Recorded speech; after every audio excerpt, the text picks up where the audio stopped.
I usually have a joke to start things off, but this morning I don't. Aww. Oh, shucks. I usually do, but, I went to so many of them and looked at so many of them, and I thought, I've X'd out a lot of them over the years, and then I thought, oh, I've told that one, I've told that one. And I thought, well, if it's this hard, it must not be supposed to happen. So today there's no joke, sorry. Maybe next week I'll give you 2, who knows? But usually when I give you 2, they both bomb, so anyway, we'll see. He says his dad jokes bomb. I said, no, they don't. All right, Miraculous Creation is what the title of today's lesson is, and let's get the picture, sweetheart. That's pretty cool. What brought about the title of this is that, okay, see, I thought you were going to do that, and I didn't mean you to do that, is actually, I put in parentheses, Bill and I, and usually I put pick or something. That's what I want the picture to be. But that parentheses was actually a reminder of me what I was supposed to say here. So anyway, this is a picture of Bill and I, though a long time ago, not too long ago, but a 3180. No, it's not. Is that here? It's the playground. Oh, it's the playground here. Yeah. Okay, well, it wasn't that long ago. I guess I've just aged a lot quickly. So, anyway, what the title of this came about was Bill and I were talking out here briefly, and he was telling me, I think you were telling me, I can't remember exactly, about a medical procedure or something that you were going to have or something. And I told him about the miracle of the human body, really, when you think about it, how the human body is such a divine creation, because we're all different, but there's enough of us the same that we can help each other with different types of things that doctors come up and everything like that. But to think that each of us is this moving, living thing, physical thing that is different yet a lot the same is quite a wonderful thinking if you look at it that way. And of course, on the 6th day, God created man, which are woman. It really doesn't make a difference. But in the thing that I sent out, the newsletter that we sent out, I told you all about the creation story, of course, from the Bible, but also the other creation story, which is evolution. And you can it really doesn't make a difference which way you look at that, which way you stand on it, because we're here where we're at today, and that's what we need to focus on. I prefer, obviously, the Bible story and believe that, not necessarily in that way, but I believe everything was created, and God did create human in His image. Or, as the Bible says, in our image, but that's another lesson, right? There's a couple times in the Bible where it says, when God supposedly is talking, where it says "are." And so what does that mean? That means more than one, right? But I'm not going to talk about that today. Okay. I did a little bit, kind of a teaser for whenever we do talk about that. So on the 6th day, God created man. And so when the human was created, of course, that was the wonderful, the grandiose, best creation of God, because God put human in control or dominion, what the word says, in dominion of all of the other creations. Creation stories are happening every moment, though, if we think about it. We just talked about some of the people we're praying with, and when we talk about health especially, we can see that physically with our eyes, but there's a lot of things in life that we can't see that we have to understand that could be happening anyway. And so when we're talking about health, because we'll talk about the easy one here, but when we're talking about health and we pray for somebody, what are we praying for? Are we praying for, and what are we focusing on? Are we praying and focusing on the illness? Or are we praying and focusing on specifically how to heal? Or are we praying and focusing on healing in general? Because it's important, especially in unity, how we to pray correctly. Because if we have our mindset on the idea of the illness, well, somebody's got cancer and we're going to focus on the cancer, what is going to produce more? Is the cancer. Reverend Francie briefly said something a minute ago to Bill about the idea of how they're coming along with Parkinson's. And Parkinson's has been around forever, obviously, but they have come along really quite rapidly in that arena to figure out a lot of things that cause it.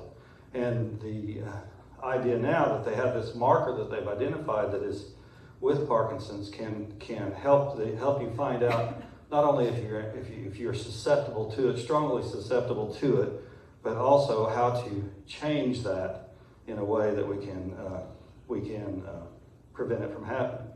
But when we talk about this, I want to go on into that for a minute since I brought it up and I started thinking about it. Many years ago, I was against the idea of having people on drugs, to be quite honest, and that may, I don't know if that surprises you or not. Medication, okay. Drugs, whatever. Well, drugs too, I guess. But anyway. Yeah, so I was against that because I thought, why alter what God had made? Why do that? But then a senior minister, one that I really well respected, we were talking about this one day, and he said, the idea of drugs and how they were formulated and all that is something that was a divine idea also. And it did help some people, whoever it was, at the time. And it has helped a lot of people since then.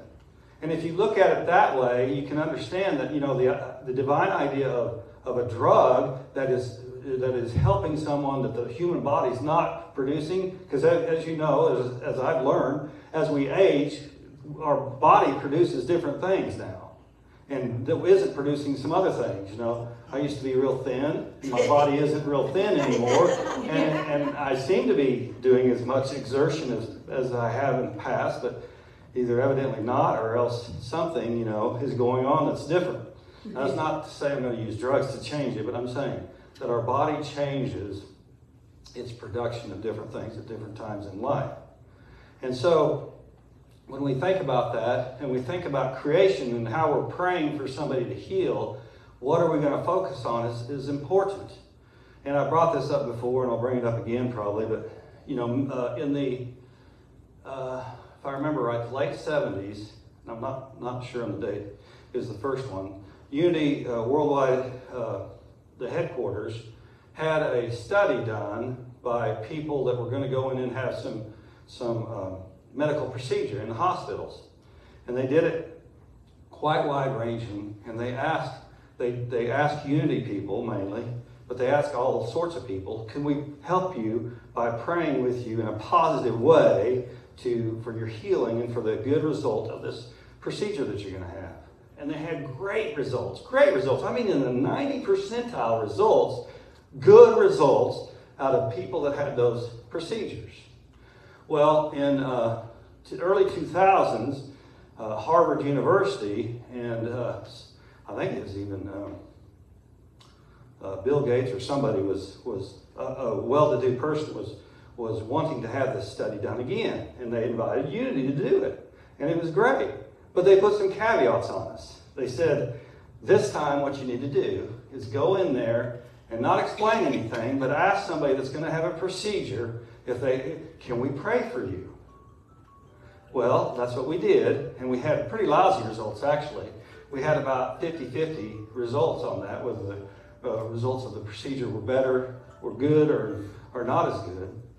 And the reason was, very simply to me, I think it's very simple to find out, is how you are producing or introducing it to someone.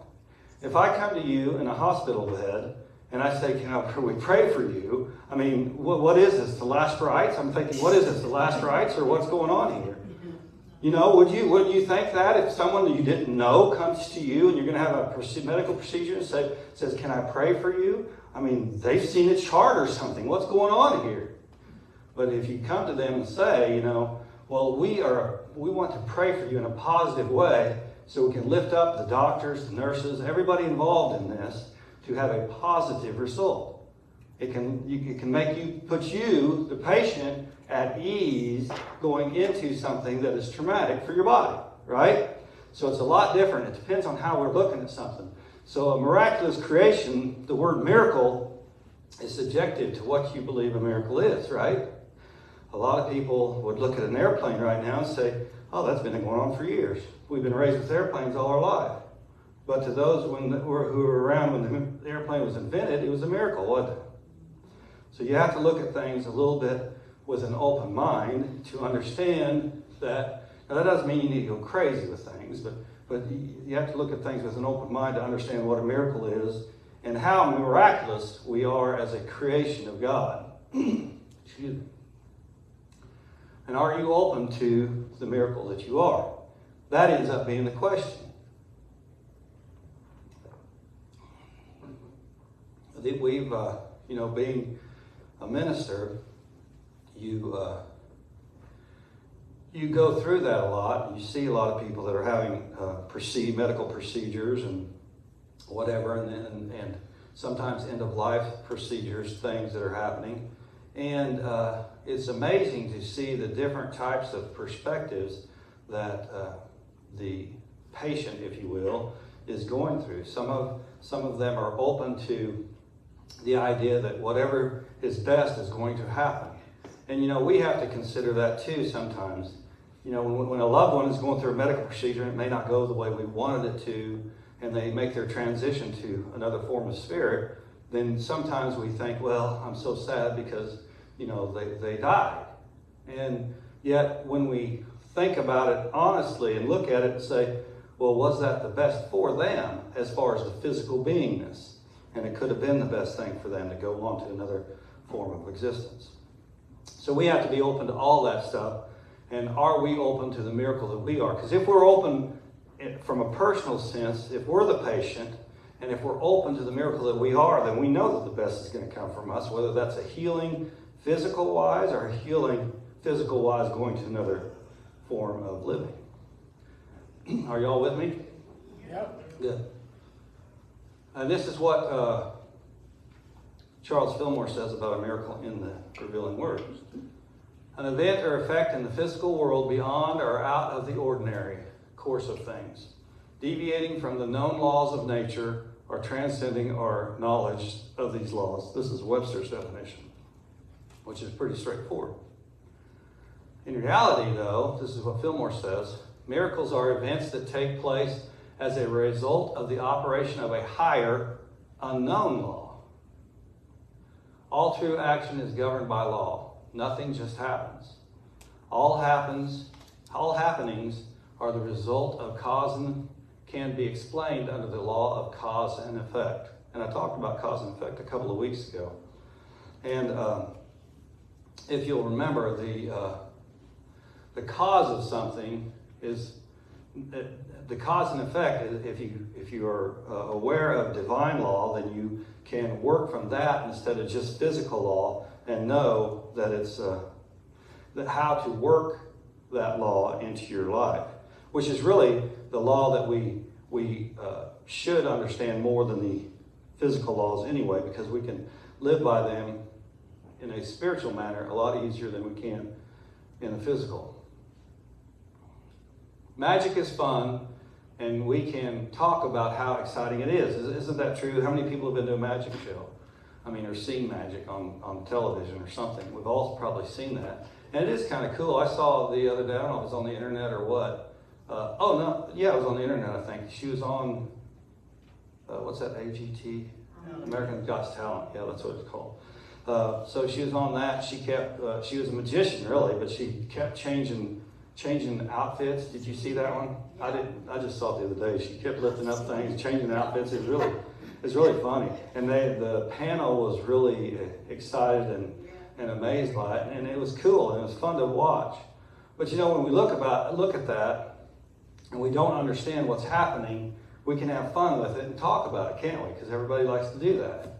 But when we look at the miracles supposedly that happen in our life that are healings or things that just we avoid a wreck when it looks like there's no way that it could have been avoided, when there's all sorts of things that are always happening around us that we can't explain per se, but we are kind of hesitant to talk about them, aren't we? Because we think that, oh man, that's just something that I can't talk about because it's so beyond the ordinary. Yet we need to drop our defenses on that and start thinking about maybe we should talk about them more. Maybe we should make the miracles in life less than miracles and more a normal happening, and understand them a little bit more. Maybe it would be better for all of us if we did that. The truth lies in the results, though. What are we thinking about? And I did put capital T on this because in unity we think about the truth as being the divine law, and the lowercase t meaning just the truth as far as it could be facts or something that physically or with our senses that we can see. See, feel, touch, or whatever it is on the sense.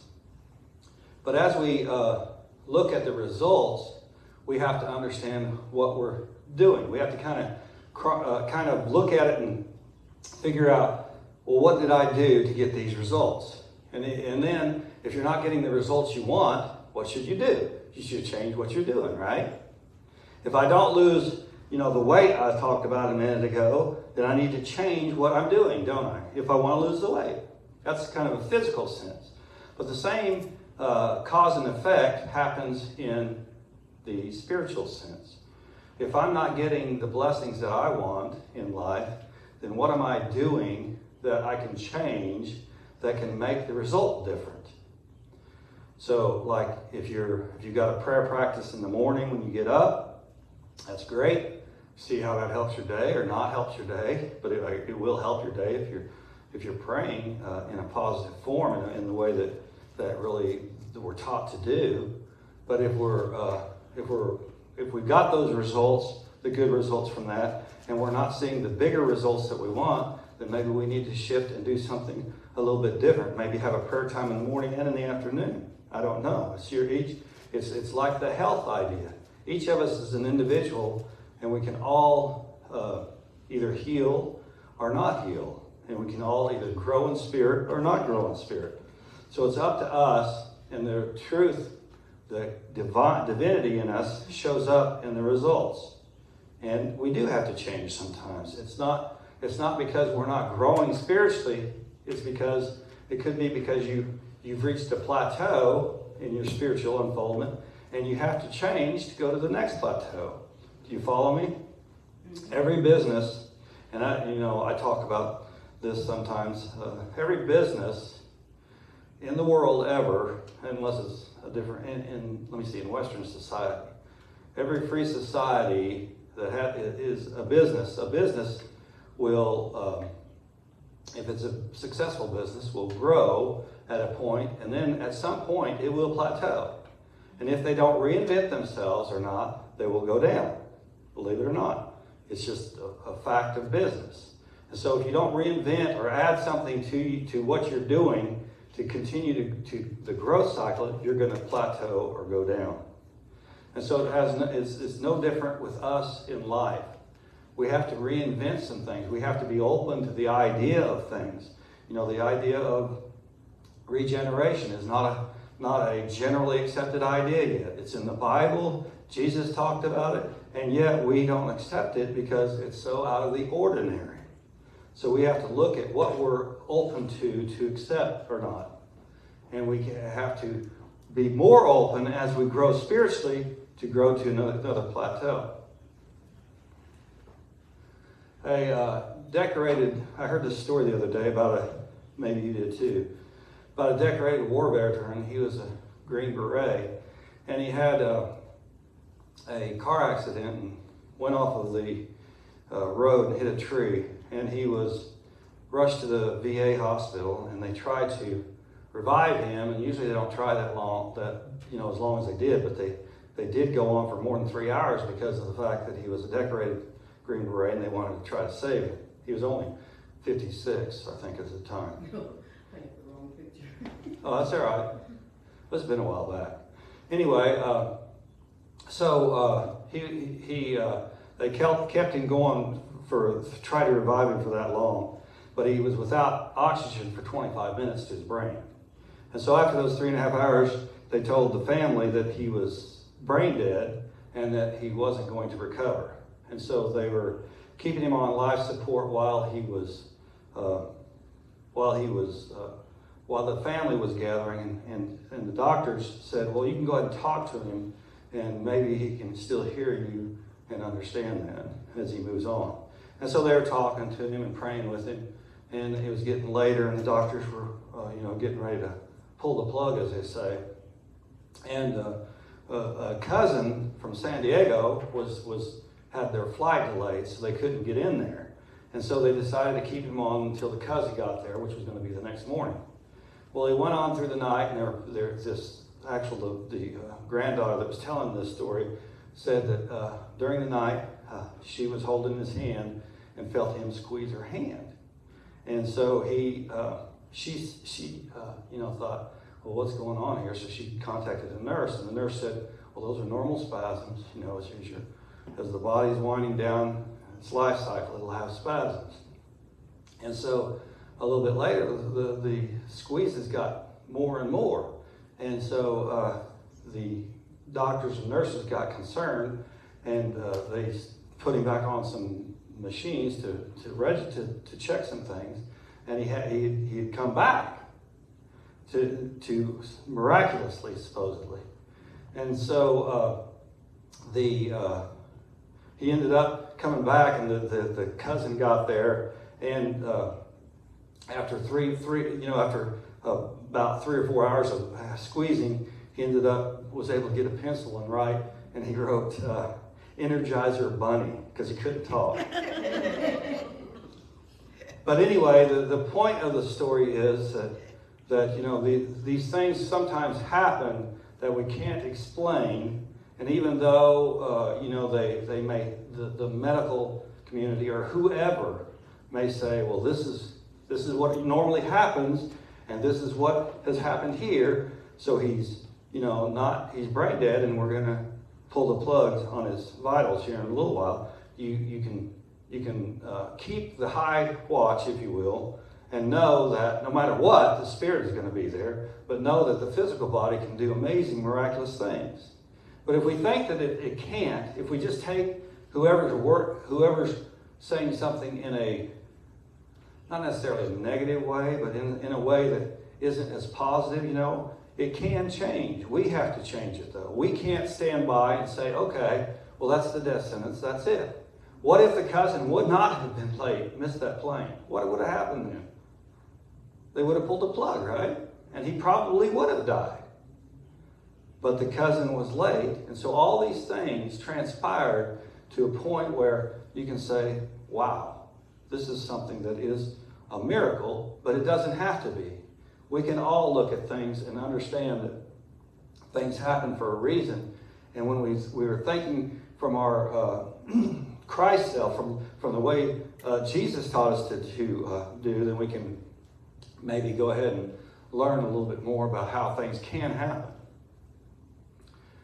This is from,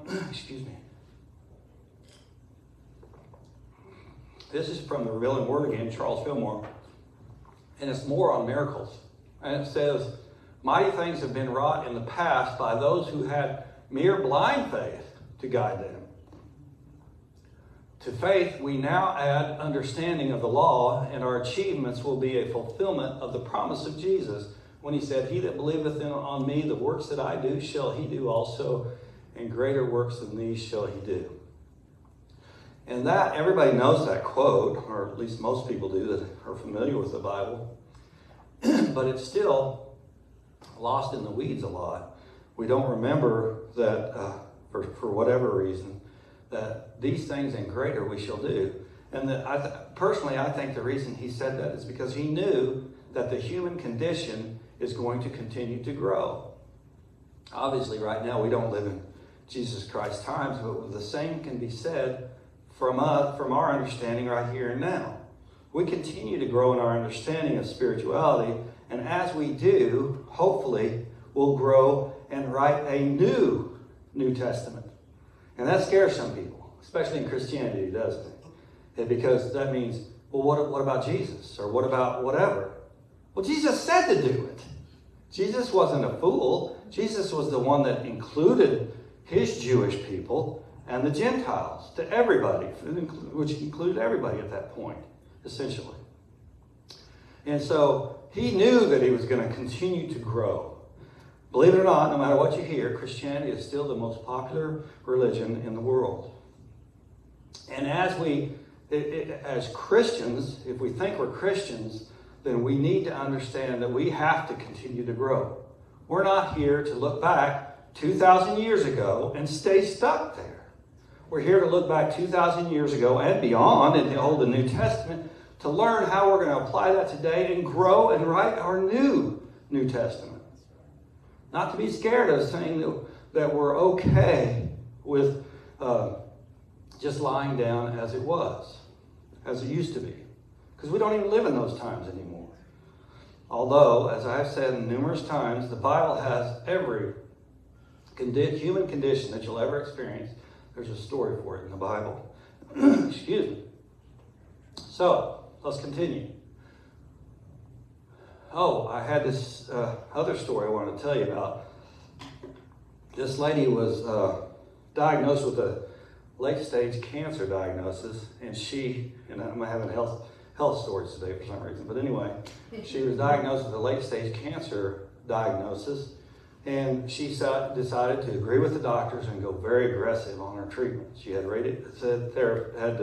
chemotherapy, all the things that she needed to do. And after a few months of that, quite a few months of that, she was cleared to go home and take this hormone. And so she went and took the hormones for 3 months. And to get her prescription was expiring, and to get a new one, she had to go back to the doctor, of course. And the oncologist said, "I'm amazed. I don't know what the deal is, but you're totally clear of cancer." And she said, "Well, I guess I don't need this hormone anymore." And the doctor looked at it and said, "Well, this isn't even what I prescribed you. This is not the hormone that I prescribed you. It was a totally different prescription." And she said, "Well, how did I get it then?" And the doctor said, "I have no idea." And so the medicine that she was getting after her chemotherapy worked probably a lot better than the hormone that he was going to, what he had prescribed.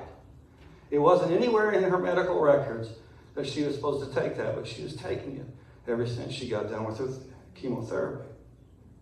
So when we look at these things and we wonder how these things can happen, first of all, I'm sure the doctors were probably trying to figure out why in the heck. There are a couple of things. Probably why, and you can look at it two different ways. Why in the heck was she able to get a prescription that she wasn't prescribed, to clean up the bookwork and stuff? But that's really not the way we should look at it.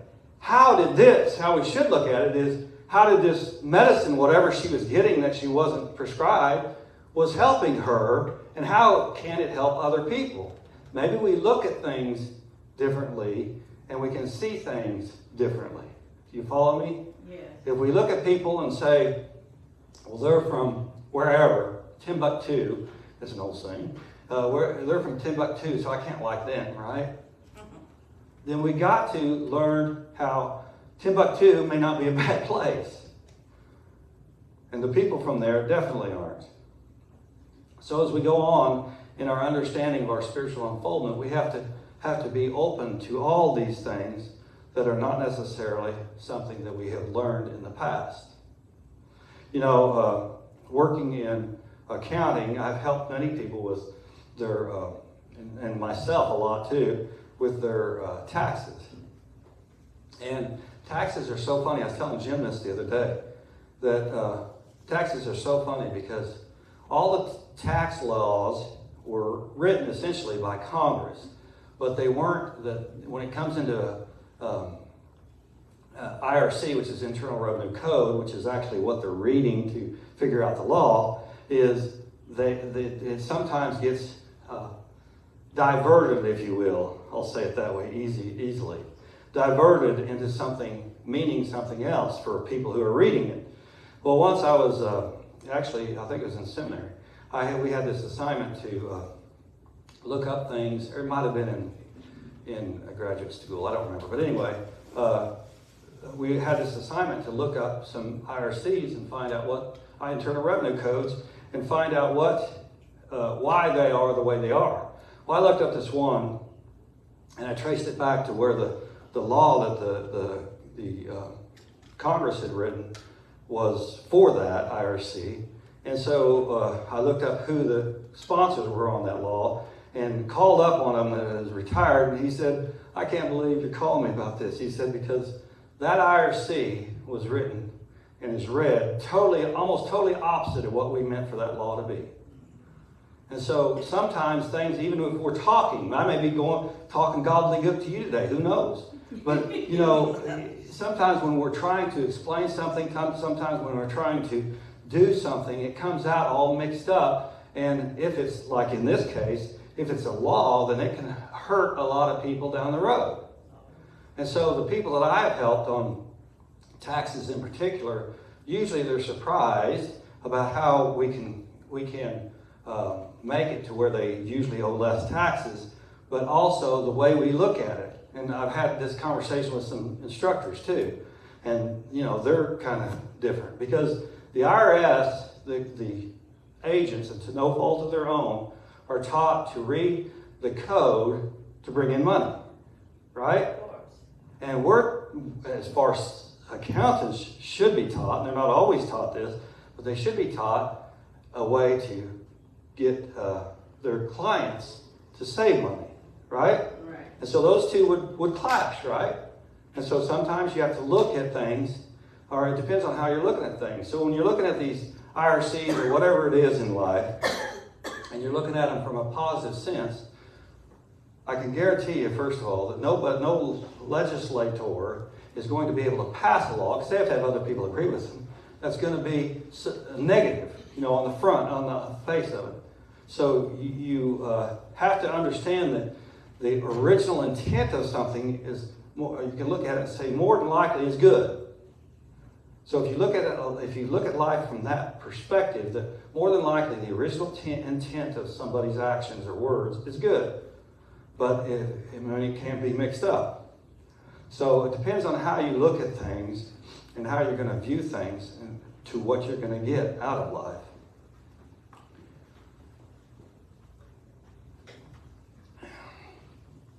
But miracles don't happen without faith. Miracles cannot happen without faith. You may think that you don't have faith at a time a miracle happens, but hopefully the miracle is the spiritual 2x4 above the head, beside the head, that wakes you up, that you do have faith. We all have faith, and we don't express it all the time, but we all do have faith. And sometimes we put our faith in physical things, sometimes we put our faith in spiritual things. But the more we put our faith in spiritual understanding, the more results, of positive results, we're going to receive. So, this, though, is my definition of faith. Because faith, if you look it up in the, not only mine, but everybody who believes this way, but if you look up faith in the dictionary, it's going to say a belief of things unseen. And belief isn't the same as knowing. You have to have faith, a true faith. And I'm not talking about blind faith. I'm talking about just a full faith, is to know that things that aren't seen can happen. I know that somebody can be healed. I know that somebody's going to get that promotion, that job they needed. I know that we had that happen this week. We prayed for somebody and she got a job. I mean, it just is something that you have to, first of all, the person themselves have to be open to it. That's the first main thing, okay? But then we grow into this knowing of having faith that it's going to happen. Now, it may not look exactly like you want it to look. And, you know, I'll use the same example that I've told you numerous times is, if you start thinking about a red car in your mind, you're going to see a lot more red cars out when you're driving around than you ever saw before. There's not no more red cars riding around than there were before, but you're going to see them, right? Because you're focusing on that. And the same thing happens when we're talking about our life in other areas. So we need to focus on what we want to appear in our life and know that those things can. So my question for you today is, how many miracles have you performed today? And you may think, well, I'm not to that point yet, Warren. And that's okay if you're not, but it's not okay if you're not. Because as a Christian, as a person who wants to follow in the footsteps of what we've been taught as a spiritual being, then we need to understand that we can perform miracles. I don't have to be sick. I don't have to accept a sickness. I don't have to accept a diagnosis from anybody else.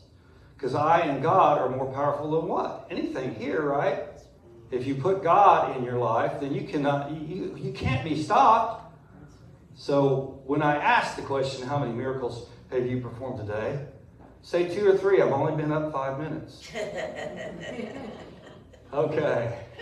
So go and claim the miracle creation that you are today. Thank you, God.